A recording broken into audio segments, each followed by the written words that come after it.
Hey y'all, what's up? Welcome to another episode of In the Comments.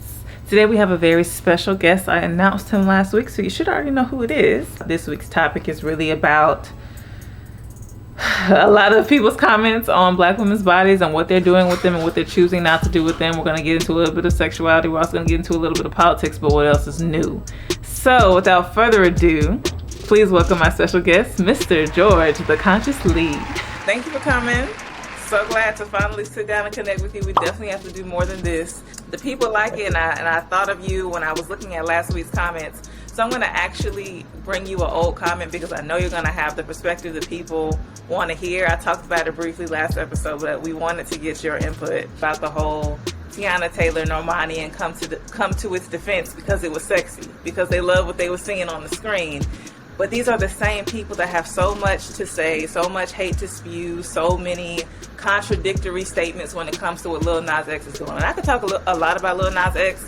He's a little bit younger, so his methods may not be mine all the time, but I absolutely love the messages that he brings and the things that he's doing for his community. So TS posted about it, and it says, "Are y'all really this ignorant? My point has been proven all day. Double standards and homophobia towards men." And then some people come and respond underneath what she has to say about this. And so this woman, Queenin100, she says, "Women are smarter than men. Girls are smarter than boys. A young girl will see this and may not think twice. She'll grow up and a man will still find her and love her. A boy seeing two men too early will confuse their simple little minds. Then they grow up not knowing what the fuck they want or who." Man. So what do we think? I mean, I think off top at base, this woman is basically calling men incapable of having autonomy over their bodies or incapable of making conscious decisions of what they want to do with their bodies. And so it's already a slight there. There might be people who agree with her, but they may not realize how they're actually like shading men's capacity to do these things. But just what do you think about her overall sentiment about girls being smarter than boys and being able to take in this type of imagery without it affecting just their sexuality? I think that I can agree with the sentiment that girls are smarter than boys, women are smarter than men. Because R. Kelly just got convicted, I'm thinking of the correlation of how a lot of the people that talk about separating the art from the music and they still gonna step in the name of love, or a lot of the people that have this very critical analysis or very crazy, you feel me, criticisms about Lil Nas X and things like that. So I'm kind of thinking of right now, top of the head, it's like, hold on. So you can listen to a pedophile that don't make you a pedophile, but your kids listening to somebody gay makes them gay. So how I'm thinking about it is, on the surface level, I can see it as a contradiction, you feel me, as seeing that you are fantasizing about these two women bodies, and because you see women as not being, you feel me, threatful, you can just fantasize and really just wallow in it, you feel me? Huey P. Newton actually had a little speech in like the early 1970s that was about gay liberation and women's liberation. He said something very specific, talking to dudes specifically about homosexuality when it comes to men. And he said something that was real, like, hey, it might have been before his time, but he admitted that he likes and desires homosexuality from women. And then he posed a whole bunch of rhetorical questions about fear, about paranoia, and about the confines of masculinity. I think how you asking the question, it showed me that it's other people that have also internalized these confines of masculinity that make it where if you see a man performing any type of way outside of straightness, now his manhood is called into question. And it's like, I feel like we all, even if you don't watch Insecure, if you're on the internet, you've heard about, you feel me, the controversies in these characters in terms of masculinity. And it's like, I like him, but he told me he had a gay experience. So I don't, you know what I'm saying? Part of his rhetoric when it came to homosexuality to not defend, but to substantiate one of my earlier videos, because in one of my earlier videos, perhaps the one that went viral first, I talked about the possibility that Malcolm X was bi or indiscriminate when it came to his sex work prior to becoming Malcolm X, prior to becoming introduced to the Nation of Islam, and people were upset about it.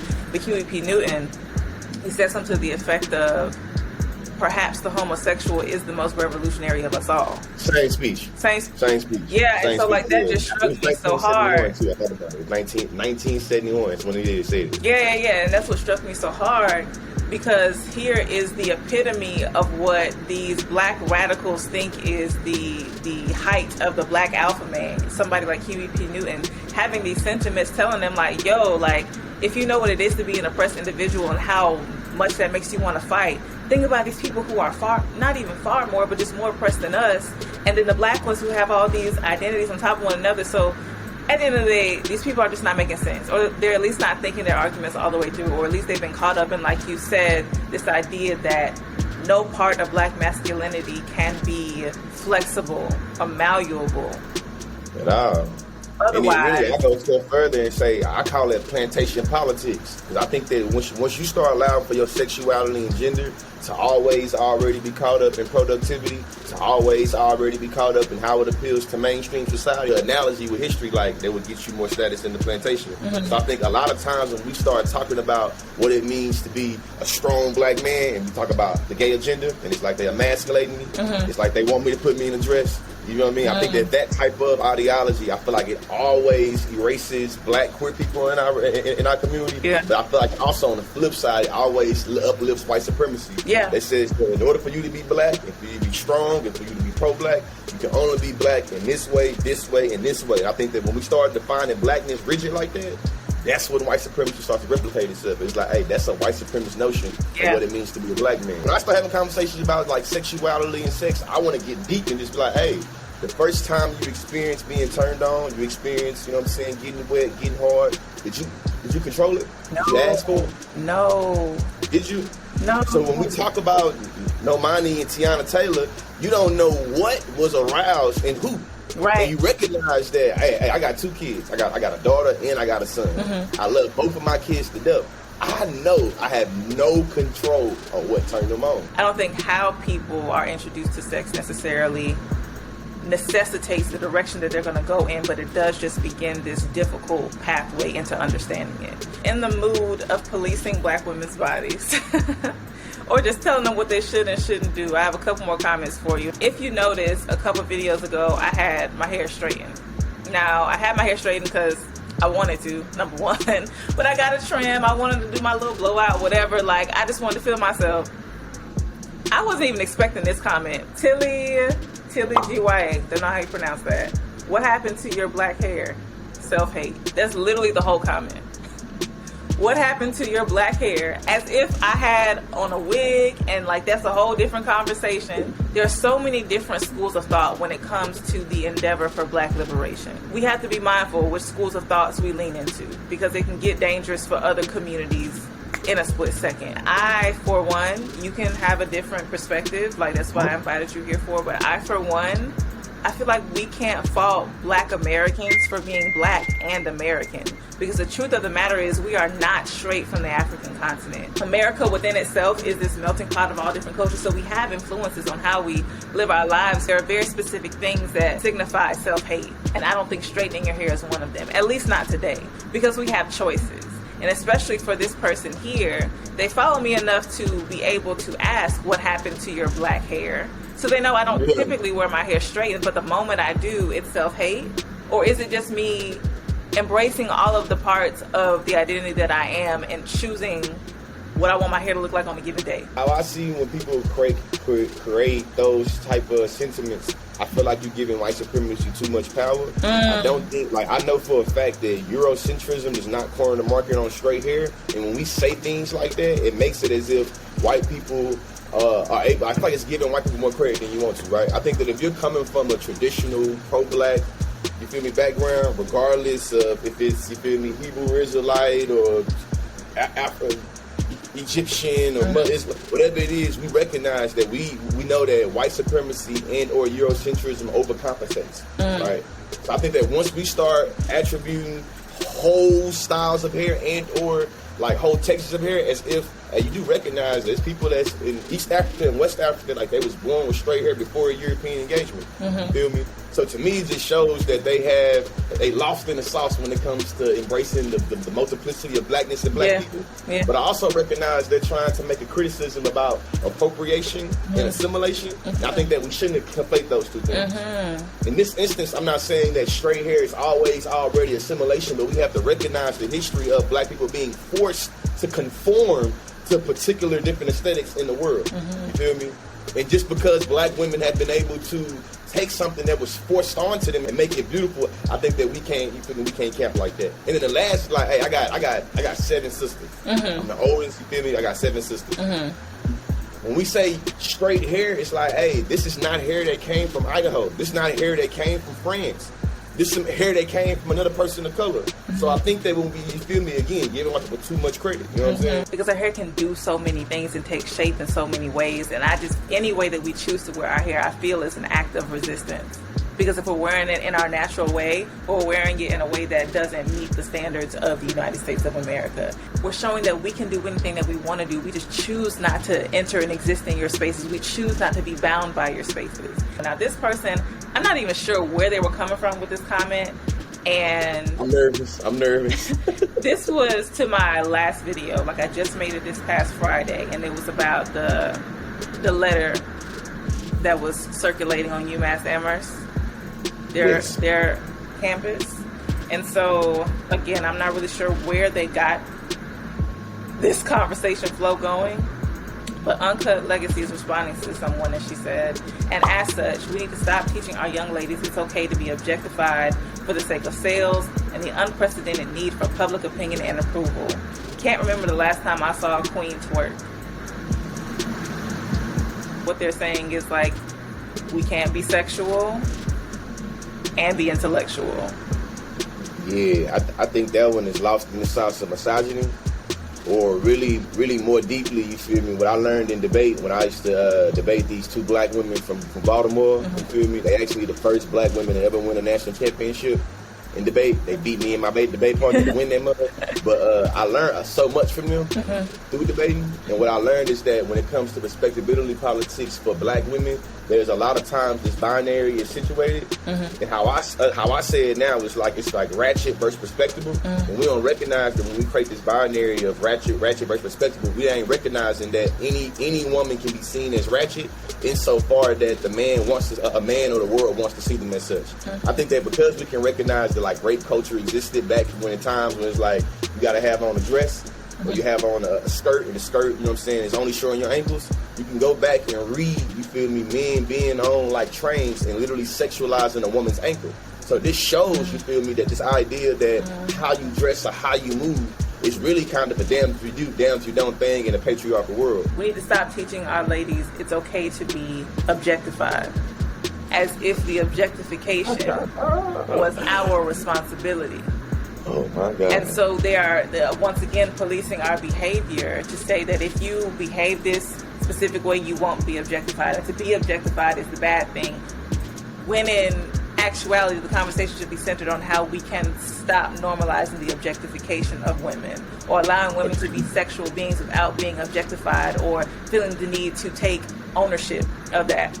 Do you know that I had a stalker when I first started? And I honestly don't know if he's still stalking me, but I'm talking about found my Google Voice number and was texting me on my Google Voice number for business, emailed my assistant, emailed me, all over Instagram, YouTube, everything.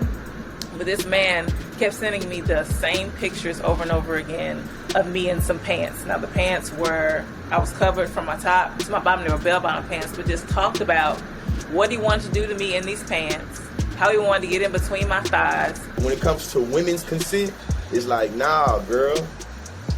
You said, yeah. They even teach me. I'm 30 years old. When I was taught about how to court girls, court women, hey, no mean yes, and yes mean no. And yes mean yes, but sometimes it's literally trivialized. Yeah, you know what I'm saying? Absolutely. We have seen, historically, white men violate black women's bodies before they even got on the ships to get over here. We've seen that from 1542 all the way up until today, like Simone Biles. To this day. Simone Biles being violated by that doctor that all those gymnasts. So we've seen that record, but time and time again, we have white women accusing black men of rape, or when a white woman is hurt, we automatically think it's a black man. And I had to put in the disclaimer that except Bill Cosby, because he definitely did that. And so somebody responded. I have so much conviction about that because he said, I did it. Did you give women Quaaludes for the purpose of having sex? Yes, I did. Now, a person who was a friend of mine, we're not too close when it first came about, she was like, oh, they're only doing this because he's about to buy NBC and it's going to be a powerful, powerful, powerful black man, blah, blah, blah, blah, blah, blah, blah. And me, people who follow me know that I experienced sexual assault, and so I'm for believing women, period. I'm black, so sometimes I have to have a skeptic eye, of course, but I'm down for believing women first and getting the evidence later. Because the fact of the matter is, people may have been willingly popping drugs, but just like these women are who sign these NDAs to have sexual relationships with rappers and it goes too far, like the woman who was accusing T.I. and Tiny, these people may come to these parties knowing what's up, but at the moment they're not able to give consent for what's happening to them in that moment. They're not signing up to do something that they didn't want to do. They're not signing up to do what's something. Up no more. Right. I was also, you feel me, violated as a youngster. You know what I'm saying? Mm-hmm. I feel like I have my antennas that go up as well with no during those conversations. Mm-hmm. And what I know is that us having this conversation specifically about Bill Cosby and about eras and about spaces and places and about expecting certain things, I feel like when we talk about rape culture, that also justifies the idea that if I'm in Atlanta and I buy you a drink, and I buy you 2 drinks, and I buy you 3 drinks, and then we smiling and kikiing and having a good time, you knew what was up. Yeah. If a woman takes a drink from me and she's coming and having a good time, that this also means that she has waived all her rights and all her ability to be able to consent to sex to me because she knew what was up. And I feel like it's so many different ways to justify sexual assault. It's really just nasty, you feel me? Last week's video, I ended it off with who else were we going to vote for? People were criticizing, even myself, criticizing Biden's response to the treatment of Haitian immigrants on the border. And I mean, there's many things that I could have been criticizing him on, but whatever. But I said, who else were we going to vote for? And so this person, as I'm sure you already know what I'm about to say, Sands on the Heathen says, hey, sometimes the username give y'all look. The username let me know you finna be on some bullshit. Sands on the Heathen says, if everyone who said, who else were we going to vote for, voted third party, and then extended said, doesn't even have to be the same third party, just a third party. Then we could have blown this 2-party system bullshit that is clearly no longer working, but everyone more afraid of the rhetoric and narrative that voting third party is a wasted vote, that we are tricked into keeping this 2-party system. I wish I had like a dry erase board. I'm not. You a teacher? Can you just break down the simple math for them? Have 2 halves of the circle, right? We need at least 51% of that to go to the majority, right? You know, like you know what I mean? Mm-hmm. This 50% is gonna vote for Donald Trump. They're gonna vote for him. There is no shaking. These 50% of Negroes, or 49%, is gonna vote for him. So we need 51 total to beat that. If our 51 is split into 33, 15, 25, we now have 3 weaker candidates that will not beat this 49%. It's 2021. You and I know that midterm elections are coming around. Instead of us, you feel me, picking the people that's presented to us, we really supposed to be right now building a politician. Supposed to already let them know, we want this, we want this, we want that, we want this, we want that. You ain't giving it to us, scratch you, move out the way. So we have to take the time to build politicians in the meantime until we get to a moment where we have a candidate that everybody, and if I'm being real with you, I don't think politics works that way. I don't know if there's ever going to be a candidate that's going to be what everybody wants. Because individual people, not even you and me, are going to make everybody happy that supports them. That's not going to happen. I feel like your show right now is showing that you're never ever going to be able to please everybody. You have people that follow you, people that's been following you, people that let you know I rock with you. Mm-hmm. You do one small thing, you put your hair in one small way, and they have criticisms or they come in for your ass. Now, building politicians and putting your money where your mouth is being able to recognize that in terms of time span, time frame Yeah. that once we start entering into the political conversation in 2023, or it's the last 9 months, the last year and a half of the election, that's not our candidate. That's the reason why we like Bernie Sanders so much, because we recognize he wasn't taking money from the lobbyists, from the bureaucrats, you feel what I'm saying? And that's not to say, too, Bernie Sanders had his issues, but we know he wasn't going to be bought. And we recognize right now in the status quo, whether you're a Democrat or whether you're a Republican, you easy to be bought. Just for a second, relish and make apparent the value there isn't people who educate on political happenings that have no interest in politics, who have no interest in gaining power. Because like you just said about Bernie, we're not being bought by nobody to say nothing. We are coming from a place of trying to represent and advocate for disserviced and underserved communities. We continue to try to put our love in the content. Yeah. We're both smart enough to recognize that once you start playing into politics, the way that we like to guide our motives and actions, you feel me? That's not how I like to play. That labor of love, passion shit get thrown out the window, and now you playing with the big dogs. You recognize that. You know what I'm saying? And there's a lot of ways in which y'all have been able to throw away a lot of people that y'all like because of political decisions they've made. And I'm gonna be real, for my mental health and protecting my peace, I ain't ready for that right. I don't want that right now. You know what I mean? I'm focusing on being a great husband, a great father, and one of the greatest educators the world has seen. And I think that the politics shit, I'm gonna leave that to the politicians. And with that being said, Lenise, I want to just make sure I give another distinction for me, Lenise, right? Okay. I'm not an activist. I'm an educator. Thank you for saying that shit. I'm not an activist. I'm an educator, but I will acknowledge there's activism in my education. Absolutely. Absolutely. And I'm so glad you said that, because that's something else that I forgot. Like, I don't even got to add up to it. There's activism in the education, and that's the piece. My lane in this fight, my activism is education. And that's it. People who expect us to be and feel and act, and we can't do everything. Our role in the fight is to be educators. Thank you for giving me your time, folks. Y'all got this clip on YouTube. The whole conversation is not available here on YouTube. You actually have to either subscribe to my Facebook or to Conscious Lee's Patreon, and we'll put all the info in the description for you to get the whole conversation. Thanks so much for coming again, and I can't wait till we do this again. Can't wait. All right, man.